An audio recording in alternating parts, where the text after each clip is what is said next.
করলে কি হবে? এই নামকে আশ্রয় যারা করেছে তাদের জীবনে অনেক দুঃখ কষ্ট যন্ত্রণা বেদনা যারা হরি নামকে আশ্রয় করেছে কত জনাই উঠে তাদের পার করতে হয়েছে। কৃষ্ণকে যারা ভজে তাদের অনেক জীবনে যন্ত্রণা দুঃখ ব্যথা বেদনা উপভোগ করতে হয়। তাই নাম করলে কি হবে মা? নাম করলে আমাদের কিতাব যারা মা কিতাব যারা কি কিতাব যারা কিতাব মানে তিনটে জ্বালা, আদি দৈনিক জ্বালা, আদি ভৌতিক জ্বালা আর আধ্যাত্মিক জ্বালা। আদি দৈনিক, আদি ভৌতিক, আধ্যাত্মিক মানে জন্মগ্রহণ করার সময় যে একটা জ্বালা, মায়ের যখন আমরা কোথায় যখন আমরা মায়ের অন্তরে থাকি সেই সময় অন্তর জগতে কি কষ্ট জলপুত্রের মধ্যে আমাদের থাকি তো তখন ভগবানের সঙ্গে পরমাত্মার মিলন হয়।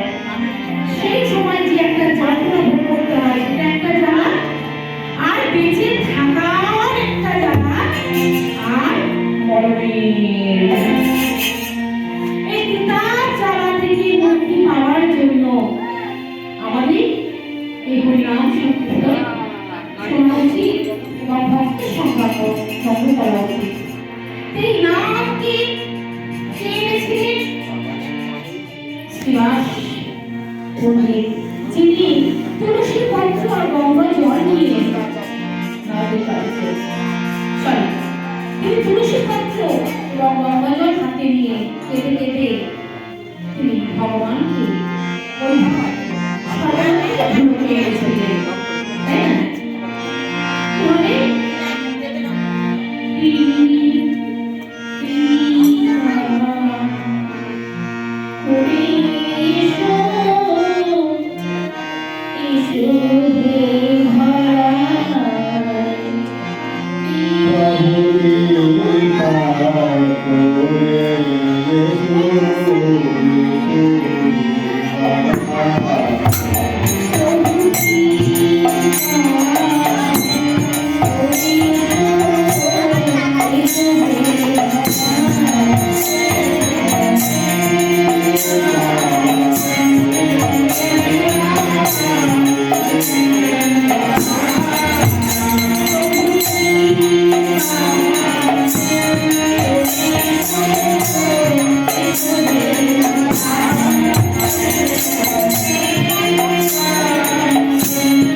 Thank you.